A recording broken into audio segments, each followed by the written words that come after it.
Mark Carney not wasting any time after a stunning Liberal comeback last night. The re-elected prime minister already talking to U.S. President Donald Trump. We're going to have a full election breakdown for you coming up. And we're following a developing story from Midtown. A woman was rushed to hospital after being hit by a large tree branch. It fell on the street. Plus, can the Leafs finish the job tonight? We're looking ahead to Game 5 of the Battle of Ontario, and we're live in Maple Leaf Square with fan reaction tonight. This is Live at 5.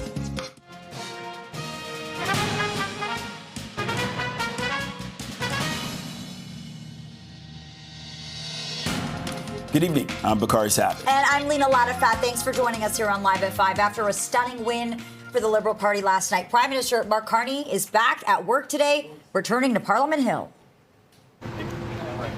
Bonjour, Monsieur Carney. All right, there you hear it.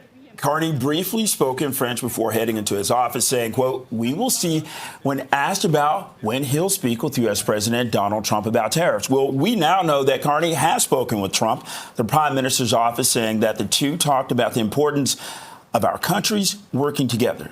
Well, CTV News has declared a liberal minority government. This was the first election that Carney ever ran in, and he won the seat in the PN with over 63% of the vote. The final size of Carney's caucus, that's still not clear because a handful of seats are just too close to call.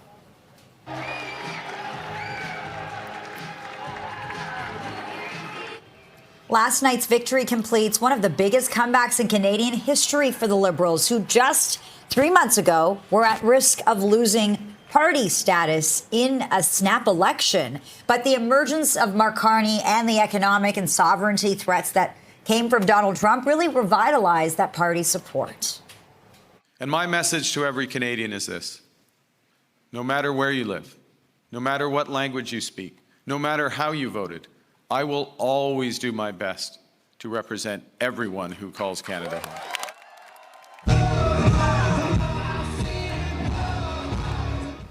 Look at that, Prime Minister Carney letting loose after winning the election. He's rocking out with supporters as Toronto band Down with Webster played for them. That was in Ottawa last night. Politicians are just like us. Conservatives will once again form the official opposition.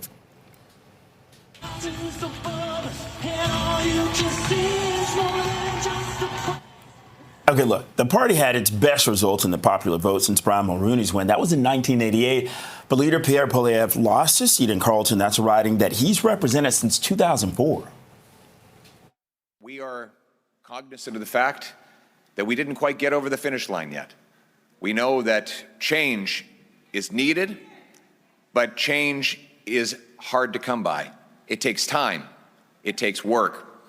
And that's why we have to learn the lessons of tonight so that we can have an even better result the next time the Canadians decide the future for the country. And we spoke with Bruce Fanjoy, the Liberal candidate who upset Poilievre in Carleton.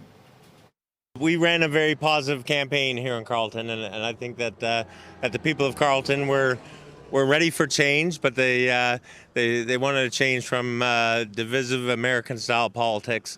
We worked hard, had an incredible volunteer team that worked their butts off, for a very long time, and I'm just filled with gratitude to them and the people of Carleton for the trust they've put in me.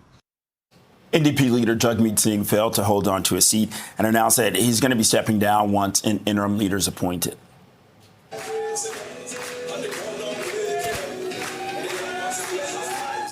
Singh conceded his seat in the House of Commons last night, the one he's held since 2019, coming in third.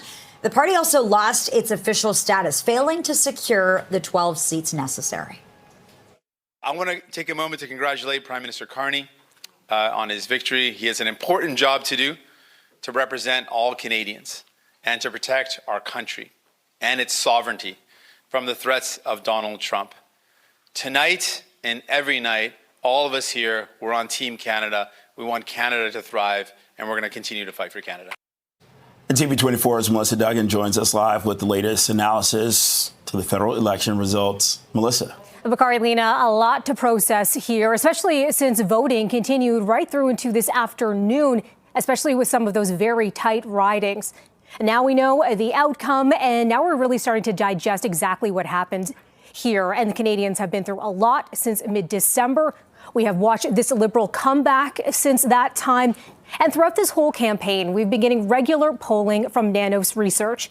That group's founder, Nick Nanos, joining us today, talking about some of the kind of outside factors that played in to Mark Carney and his party coming out on top. Have a listen.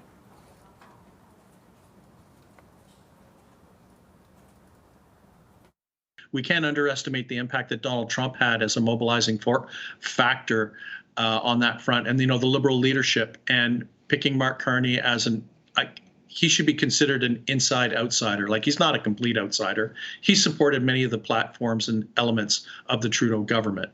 But he was not at the table making a lot of those decisions. And, you roll all those things up, and what you have is it's kind of like Mark Carney. Luck counts in life. Like, everything went right for the guy. And when we're switching focus to the Conservative Party now, its leader, Pierre Poilievre, as you mentioned, losing his Ottawa area seat. What comes next for him? Well, Conservative strategist Amanda Galbraith telling CP24 the Conservative Party going to have some big decisions to make on that front. Have a listen. From talking to Conservatives last night and early this morning, we've been on our chats and text messaging, talking on the phone. I can say there is an appetite for Pierre Poilievre to stay on. He secured the largest popular vote turnout since Brian Mulroney. The seat count is way up, I think 25 seats. We don't know quite yet where they're going to land. But there's a belief that what he's done here is very similar to what Stephen Harper did in 2004, which was coming close but not quite, expanding their vote coalition substantially to new demographics. So I think there's certainly a big appetite in the Conservative Party to have him stay on. It will have to shake out in the coming days around what happens, including, are some of those seats that flip, do they go to a Liberal majority? But I think Pierre has a good chance of staying on as leader. She also goes on to say that Poilievre losing his seat is highly unusual and inconvenient for the party at this time. Bakari and Lena, that's just some of the reaction that we're getting today.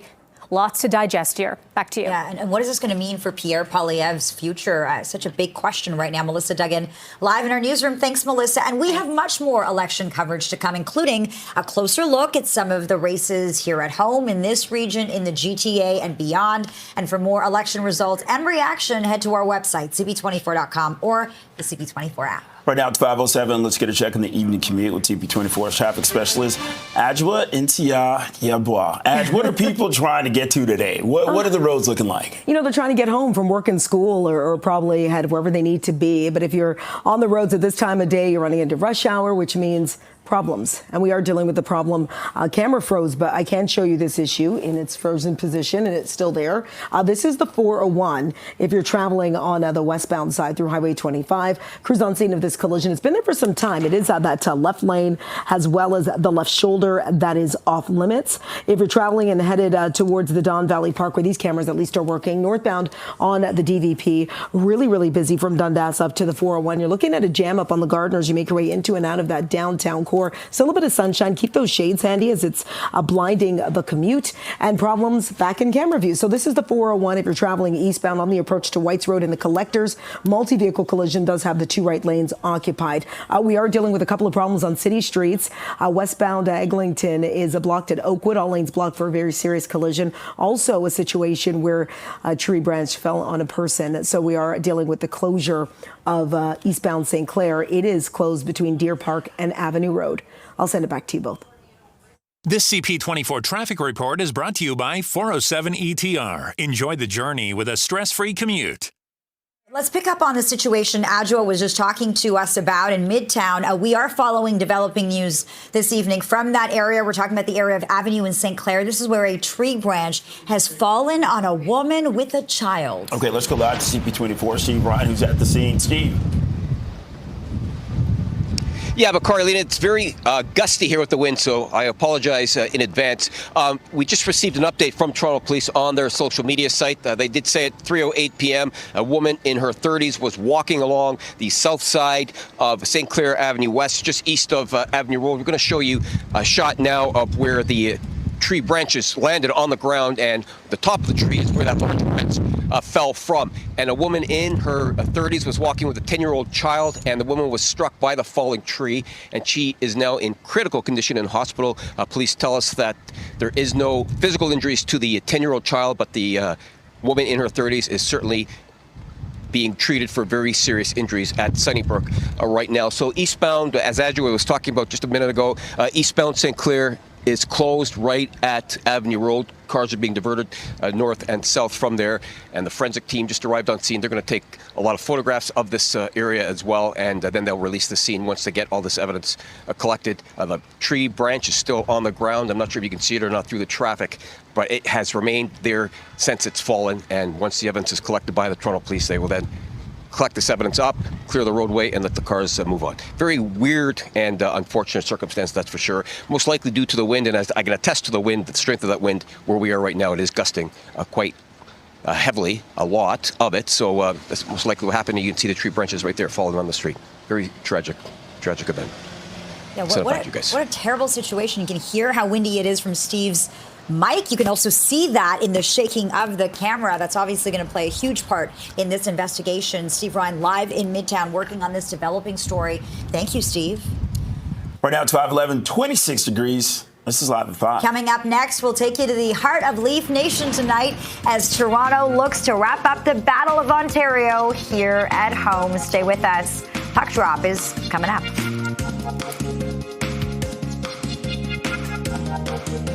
The Leafs, they can win the Battle of Ontario tonight with Game 5 set for this evening at Scotiabank Arena. All right, CP24's Phil Perkins joins us live from Maple Leaf Square ahead of the matchup. Phil, it's too quiet, bro. It's too quiet. You know, there's no cowbells this time, Bakari. Instead of cowbells, they're giving these young humans energy drinks. So their voices are going to be loud for sure, and they're going to have to be. The Leafs have something on the table here. They can make history because they've been making the playoffs every single year since 2016, 2017, but they've only advanced in a round once. That was in 2023 against the Tampa Bay Lightning. They are 1-12 in elimination games. The last time they won an elimination game at Scotiabank Arena, it was in 2004. Against who? The Ottawa Senators. So they can make that happen tonight if they just win this game. They just got to win this game. So we're here at Maple Leaf Square. Fellas, these guys are wearing bulletproof vests. Is that the deflect from the haters on this team? You know, I heard a lot of hate this week talking about Sens in 7. Who says that? I came into work yesterday on Tuesday, and one of my coworkers said Sens in 7. You know, get me a little riled up. You know, I stayed calm. I'm ready for war. It could potentially. It's a battle of Ontario. You don't want it to be a war of Ontario. You want it to be over tonight. Right, tonight. We're not taking it to 6. We're not taking it to 7. We're going to end it today. It should have ended on Game 4, but we couldn't get it. It's all good, you know? Nylander, Marner, and Austin Matthews have scored only 6 goals in all these elimination games. Are they the ones that got to step up? They have to. Now's the time. They couldn't do it last year. They couldn't do it the year before. I think this is the year for sure. Okay, I dig it. All right, friends. Puck drop is at 7 o'clock. Personally, I think John Tavares, a Toronto kid, he's going to step up. He's going to have a big moment in this game. Again, puck drop at 7 o'clock. I'm going to be here all night, and it looks like the rain is cleared out. Let's go. Let's go, Leafs. Come on. This guy tucked his shirt in. He tucked his shirt in. Yes. Go, Leafs, go. Yes. Okay, so Phil, I know that you can do a much better job as hype man. So when we come back, I know. I want you to bring it. I don't know. I feel like they're pretty hyped, Bakari. I mean, I've seen better. They're quiet. Why are they so quiet? Exactly. All right. Did they vote? What's going on? Were they voting all night? They're watching our news coverage. Oh, I don't know how to take that. Okay. Bill, we are going to leave it right there, my friend. No, I'm not saying our news coverage was tired. I'm saying because it was gone for a long time. They're staying up late. Digging that hole. Not that it was boring. Digging that hole. Okay. Good. Oh, man. It's the best coverage in the It was on for a long time. Bill, let's just. It was long. It was long. Should I not get up bad. and leave? It was right long. now? It was long, but this exciting. way. Bill Perkins. We'll check in soon. Did you guys like our election coverage?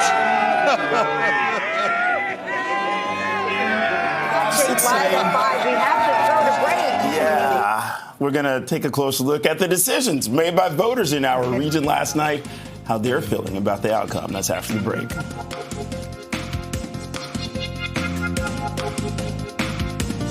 Our coverage of the federal election continues. Here in the GTA, Toronto Councillor and Deputy Mayor Jennifer McKelvey won for the Liberals in Ajax, which is where you provided coverage last night. Yeah, that's where I was last night, watching the results really closely. In the end, it wasn't really close. The Liberals took a very decisive victory there. And Jennifer McKelvey joined us live earlier to talk about that victory and her next steps. This is my fourth election. I never take anything for granted, and that pit in your stomach stays right up until the final results come in. But really, when I was knocking on doors, what I was hearing was an overwhelming response towards Mark Carney. And people really did feel that he was the leader we need right now to negotiate a good deal with our neighbor to the south, to break down interprovincial trade barriers and really work more with our reliable trading partners. And that's what I heard at the doors. And that's ultimately what the residents of Ajax said last night.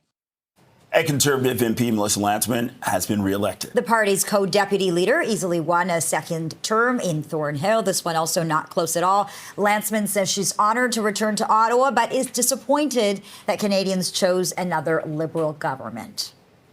It's an honor always to be reelected in the place where you were born, in the place where you were raised, in the place that you've had the honor of representing before. I'm really, really grateful for the people of Thornhill to put their trust in me again as their advocate in Ottawa. And we've been talking so much about voter turnout. Well, we have a better sense of that tonight. Canadians really came out in droves to cast their ballot in this election. Yeah, according to the latest data from Election Canada, more than 19 million Canadians voted, with more than 28 million people eligible to vote in this country. That puts the voter turnout rate at over 67%, with more than 99% of polls reporting. The Liberals, they got 43.5%. Conservatives got 41.4%. We had a chance to speak to some voters this morning to gauge how they're feeling about the results. I think we all are at a point where we were looking for a change. Maybe change in the government could bring, change in issues that Canadians were facing. But let's see. I hope Liberals bring Canada to a stage where we were earlier. I think Mark Carney is best suited to handle Trump. And I think from what I saw from Pierre Poilievre, there were no policies. It was just MAGA talking points. Mm-hmm. And as a Canadian, it's really scary to see Conservative Party rub elbows with MAGA just for the purpose of getting that type of attention. I think as Canadians, we've proven that we really care more about inclusive policies. 21 now, 26 degrees out there. This is Live at 5. Okay, we've heard from the fans. Now we're talking to some experts about what the Leafs need to do to secure a win tonight in Game 5 against Ottawa.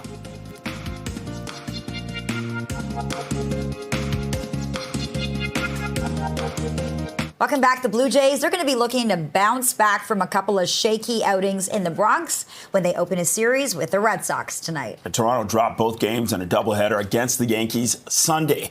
The Jays gave up 16 runs across both contests while only scoring 3.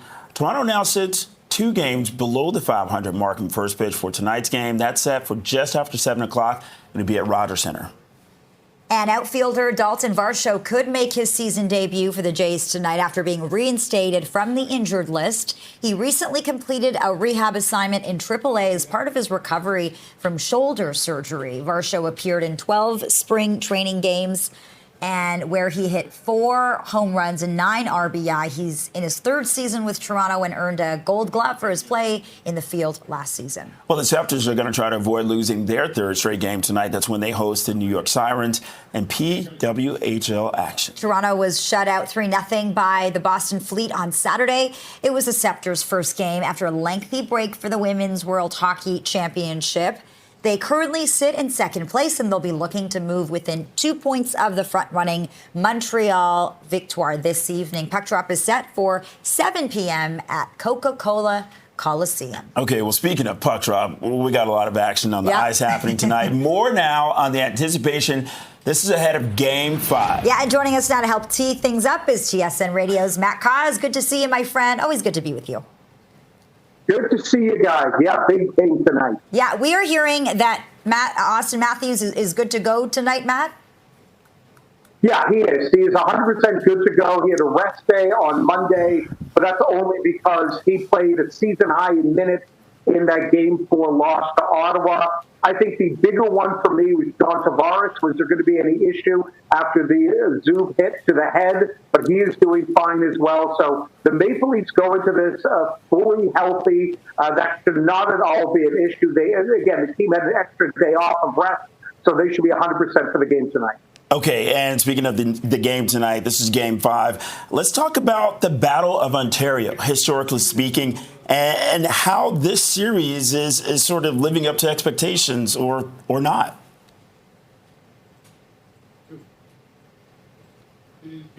Hey, Matt, did you hear me? Yeah, sorry.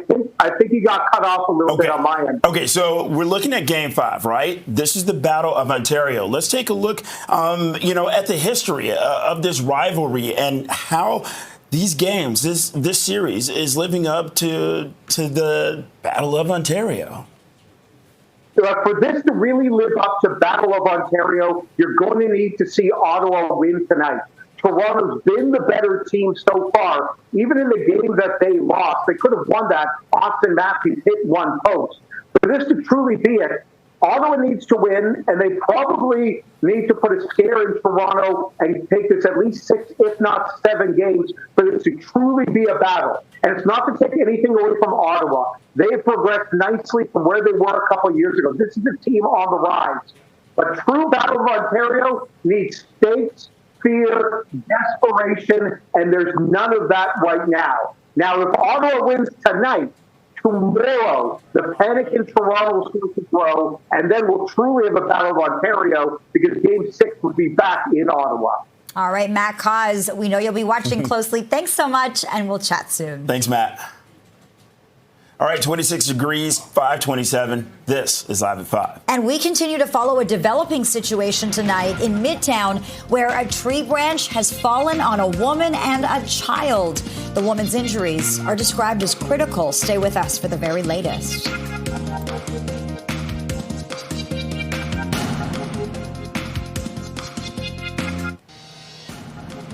There he is, Mark Carney, not wasting any time after a stunning Liberal comeback last night. The re-elected Prime Minister already talking to U.S. President Donald Trump. We have a full election breakdown for you coming up. And we're following a developing story from Midtown. A woman rushed to hospital with critical injuries after being struck by a large tree branch that fell on her and the child that she was with. Can the Leafs finish the job tonight? We're looking ahead to Game 5. This is in the Battle of Ontario. It's quiet now, but don't let that fool you. Here's a live look from Maple Leaf Square. You're watching Live at 5.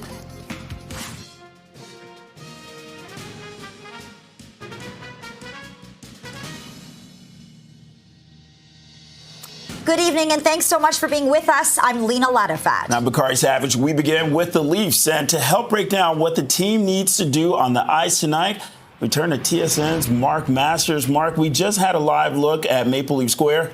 It's quiet, but tell us, it's not going to be like that for much longer, right? Oh, no, it will not. In fact, Austin Matthews says he expects it to be rowdier here tonight than in Game 1 and 2 when the Leafs came out fast and won those games at home to take a commanding lead in this series, which they built on in Ottawa, then had the hiccup in Game 4. But yeah, a lot of the Leafs players talking about the chance to close out a series at home. It would be the first time that happened since 2004. They expect it to be kind of a party atmosphere downtown here tonight, inside the building and out. And they're hoping to ride some of that kind of energy to get off to a good start tonight. Our Phil Perkins is live in Maple Leaf Square speaking with some very excited fans. We're going to get to him in a moment, but he pointed out, the Leafs, they've advanced to the playoffs a bunch, but they've only advanced in a round in a series once, and that was in 2023 against the Tampa Bay Lightning. Can you talk about what this means for the team and the fans? Well, yeah, it's actually the 2-year anniversary of them clinching that series 2 years ago when John Tavares scored in overtime of Game 6 in Tampa Bay. Of course, this would be really big, especially to get it done tonight. This core has a history of struggling to close out series. They're 1-12 with the chance to eliminate an opponent since 2018, so basically the Austin Matthews era here. So if they can get it done here tonight, show a little killer instinct, they'll, of course, advance, which is a huge deal. We haven't seen that a lot, of course, in recent years around here, but I think that would go a long way to building some confidence and kind of exorcising some of those playoff demons that have plagued them over the last few years. Hey, Mark, is this going to come down to another OT win?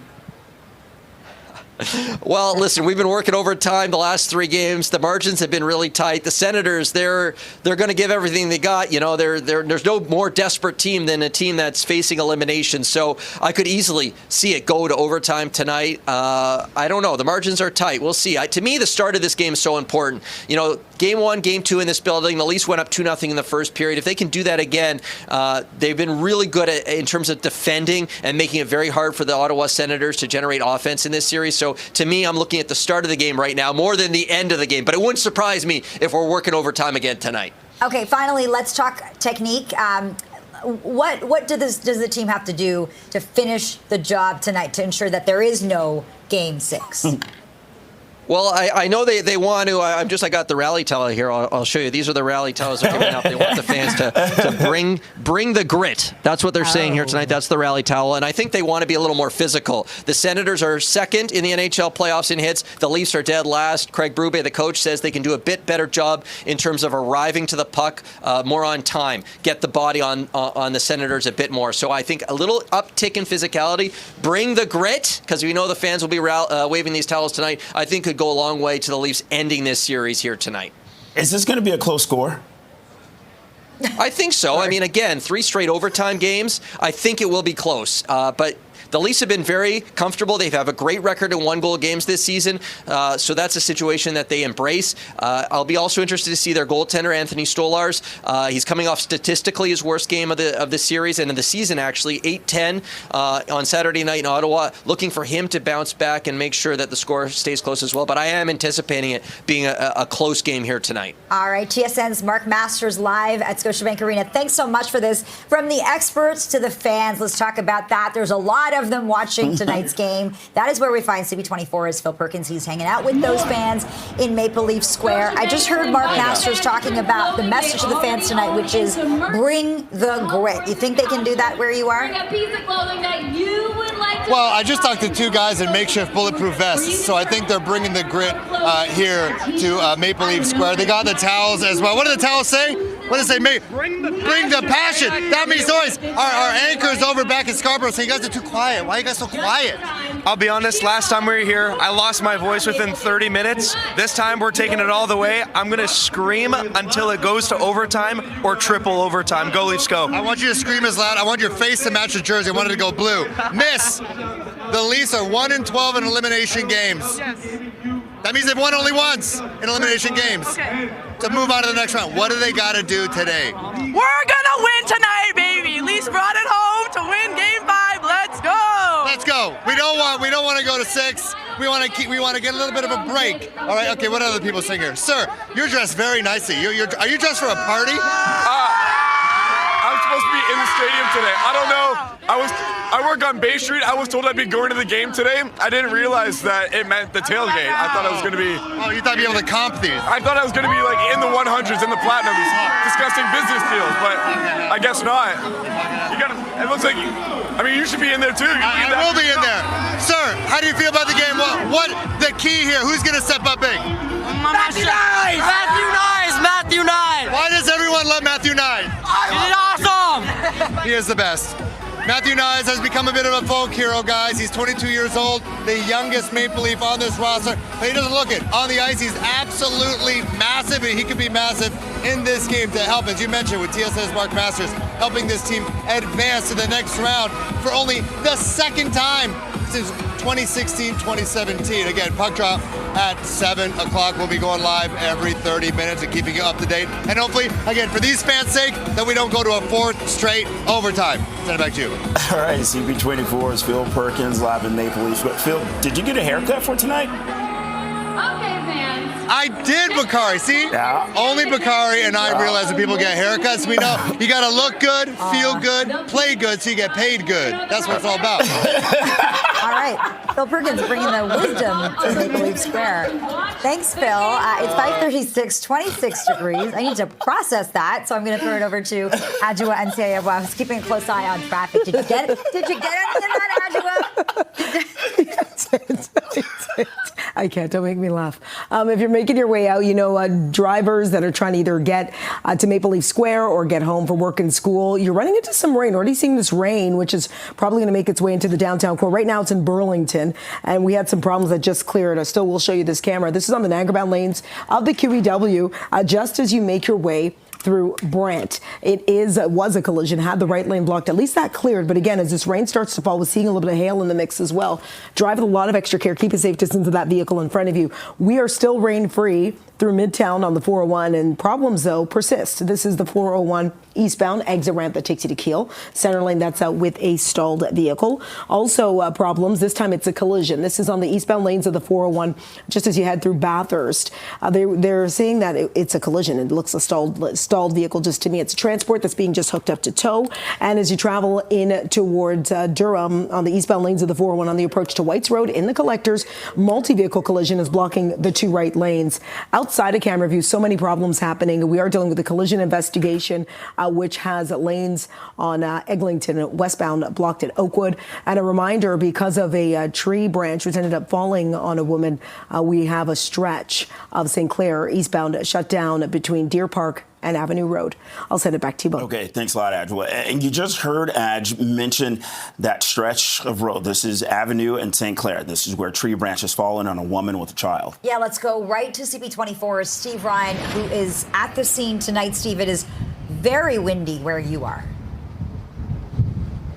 Lena, very gusty winds for sure, and that is most likely what caused this very tragic accident to occur. So we're on the south side of St. Clair Avenue West, just east of Avenue Road. And if I get out of the way here, Tommy will zoom in on the large branch that fell from the tree. That is the branch that struck a woman. According to police, this woman was in her 30s. She was walking along St. Clair Avenue West with a child, a 10-year-old child. We're told that the child did not suffer any physical injuries, but the woman, unfortunately, is in critical condition in hospital. Now, just looking at the tree, we're going to show you the branch stub of that tree. That's where it snapped from the tree itself. And that would be, I would guess, about 3 to 4 stories high. So you got that very large tree branches falling from 3 or 4 stories of height, landing on this woman. You could see why it would cause such critical injury. So the eastbound lanes of St. Clair are blocked off west of Avenue Road, and the Toronto Police are on scene right now. They're going to photograph and catalog this evidence before it is removed.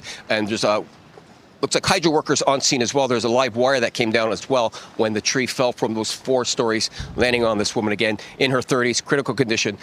Thankfully, the 10-year-old has not suffered any physical injuries, but it's just a bizarre occurrence. You never know. You just never know what's going to happen when you step outside your door. I'll send it back to you guys. What a terrible incident, and so random as well. Steve, thanks so much for this, and we can see the aftermath of this accident. We'll check back in with Steve as soon as we have more information. It's now 5:40, 26 degrees, feeling more like 31 out there. You're watching Live at 5. And the dust is beginning to settle on last night's stunning election outcome. Politicians, pundits, voters now looking towards what comes next. The very latest, including Mark Carney's call with Donald Trump, coming up.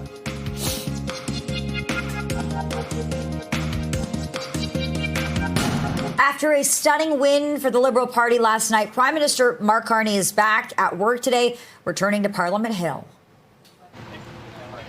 Bonjour, Monsieur Carney. Carney briefly spoke in French before heading into his office, saying, quote, "We will see," when asked about when he's going to talk with U.S. President Donald Trump about tariffs. Well, we now know that Carney has spoken with Trump. The Prime Minister's office saying that the two talked about the importance of the two countries working together. CTV News has declared a Liberal minority government. This was the first election Carney ever ran in, and he won the seat in the PN with over 63% of the vote. And the final size of Carney's caucus is still not clear because a handful of seats are too close to call. And Conservatives will once again form the official opposition.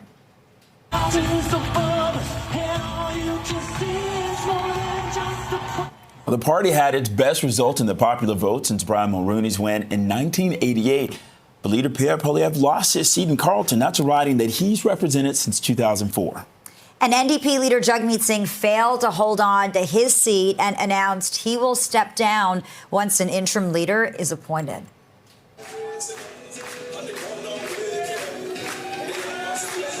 And Singh conceded his seat in the House of Commons. That's the one that he's held since 2019. Coming in third, the party has also lost its official status, failing to secure the 12 seats necessary. And CP24's Melissa Duggan joins us live with the latest analysis to these federal election results. There's a lot to unpack here, Melissa. Yeah, definitely. We know the results. We know there was a lot that went into this outcome. But let's look forward. What happens from this point on? Certainly looking south of our border, a lot of challenges there. The ongoing trade war with the U.S., uncertainty always surrounding U.S. President Donald Trump. But what about domestically here at home? The election results highlighting divisions in Canada. One political strategist is sharing his advice for Prime Minister Mark Carney. I think he's really going to have to pay attention to the West, and Alberta in particular. I think the fact that he lost some seats in Ontario is a big deal, especially because over the campaign, the pollings were showing that the Liberals are going to sweep Ontario, and the fact that they lost some ridings there is a big deal for the Liberals. So I do think there's going to be some level of rebuilding and reflection on the Liberals in order for them to be able to sort of gain and try to get some trust back with Canadians, because it is a polarized country. You know, we've got 42% of the popular vote went for the Liberals, 41% for the Conservatives. So it is a two-party country now. Now, when it comes to the NDP, we are seeing a collapse. Leader Jagmeet Singh resigning overnight after the NDP dipped so low it lost official party status, failing to secure the 12 seats needed for that. Former NDP leader and CTV News political commentator Tom Mulcair is breaking down some of the party's wrong turns. The NDP had the support of the workers' unions, and apparently some of them thought that that was going to be enough. But you had to look at the rallies and the press conferences and realize that Poilievre was drawing out the workers themselves. They felt insecurity. They didn't think that, the Liberal offer was sufficient in the face of Trump.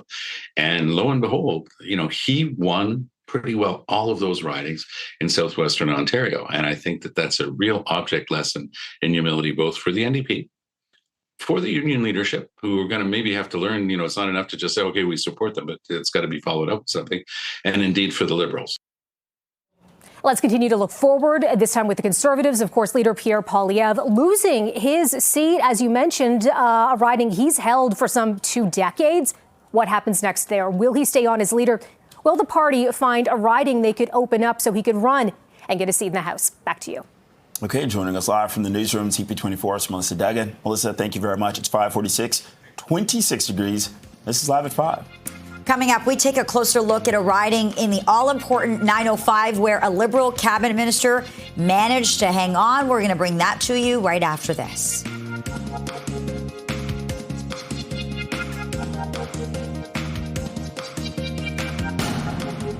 More now on how the GTA factored into last night's election results. Liberal MP and Cabinet Minister Anita Anand held on to her seat in Oakville East, and she joins us now. Minister, good to see you. I know it's been a long week for you, so thank you so much for joining us. Great to be here with you guys. So there's a lot that's been said about last night's results. Yes, the Liberals did win, but it wasn't the sweeping majority your party was hoping for. And the Conservatives made significant gains in Southern Ontario. How do you interpret these numbers? What do you think Canadians were trying to tell you?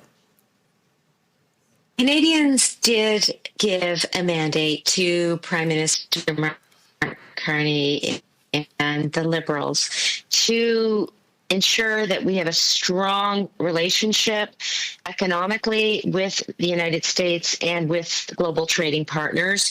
That is a message that I heard at the doors repeatedly. And so there is that strong mandate there.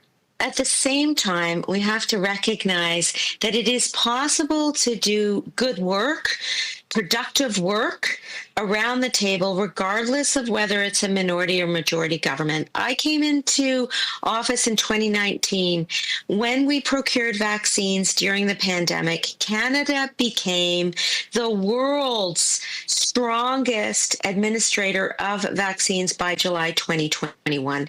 That was in a pandemic, and that was in a minority government. Similarly, during the last iteration of the government in the 2021 mandate, we were able to introduce pharmacare and dental care. That's also in a minority government. So So it is possible to get things done in a minority government if that's what ends up happening. We know votes are still being counted, and we look forward to whatever results do come forward.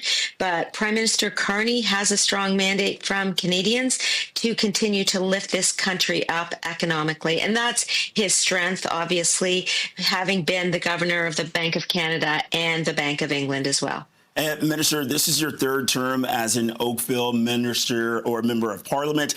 You previously announced that you would not run again, then you changed your mind. Let's talk about that process and, even take us back to your watch party last night at that restaurant and, compare that to the election cycle. What happened? When I made my decision back in early January, Donald Trump had not been inaugurated. Over the course of the following months, we saw the threat of U.S. tariffs on our economy grow substantially. And by the end of February, I determined that it wasn't possible to leave politics, leave public service at a time when Canada's economy was suffering.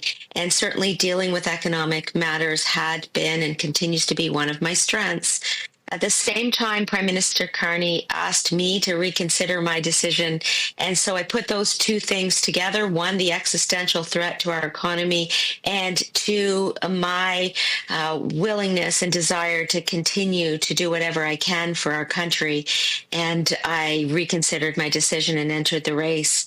But make no mistake, this election, it's not about me. It's not about Prime Minister Carney even. It's about what the Canadian people and the Canadian economy need to ensure that we become the strongest economy in the G7, that we dismantle internal barriers to trade to deliver up to $200 billion to the Canadian economy, that we find new trading partners so that we can never again be dependent on one country for 80% of our trade. So that's what this election is about, strengthening Canada across the board. Okay, Minister Anita Anand, thank you so much for your time. We appreciate it. Thank you so much. Take good care. And you're watching CP24. We're going to be right back with more news. Stay with us. All right, we are just over an hour away from Game 5. Yeah, let's check in one more time with our Phil Perkins, who's live from Maple Leaf Square. You're always good about these things, so I want to ask you what your prediction is for tonight, Phil. My prediction, I think that this team has got a different aura around it after new head coach Craig Berube took the reins of this squad. I mean, look at this T-shirt they just gave out. Can you see it? It looks like Carlton, the Bear, did a little bit of creatine, some powerlifting, some front squats, some power cleans. Absolutely jacked. They say bring the passion. They're bringing the passion to this team, but they're also bringing discipline to this squad. They're not making these mental mistakes. I can put away my sports psychology degree to the side. I don't have to think about or worry about what this team is thinking. I think today, elimination game, Game 5, the Maple Leafs will win just their second round in the playoffs since 2016, 2017. I think they're going to advance. Let me see what these fans think. Friends, what do we think about Game 5? Leafs in 5! Leafs in 5? Leafs in 5! Who's stepping up? Max Domi! What makes Nylander so special? He's been on a tear this year. He's just amazing. All-around style, to the flow, to on the ice. He's amazing. You're talking about his hair, the flow? Yeah. I know. It's amazing. I know. I'm thoroughly jealous of Nylander's flow, guys. I'm jealous of Max Domi's jawline. Hopefully they all step up. Again, puck drop at 7 o'clock. Winner takes on the winner of the Florida Panthers Tampa Bay Lightning series. That series is still going on. It is 3-1 for Florida for that advantage. You want that to go to distance, let the Leafs kind of get a little bit of rest and relaxation. Austin Matthews didn't practice on Monday. He says he's just letting the body recoup, but he is playing today. All the lines are the same today for a massive game. 1-12 in elimination games. They're trying to make it 2-12. Back to you two. All right, we got a couple of seconds left here, Phil. I'm just going to ask you about the weather. Do people have umbrellas with them? What happens if it rains?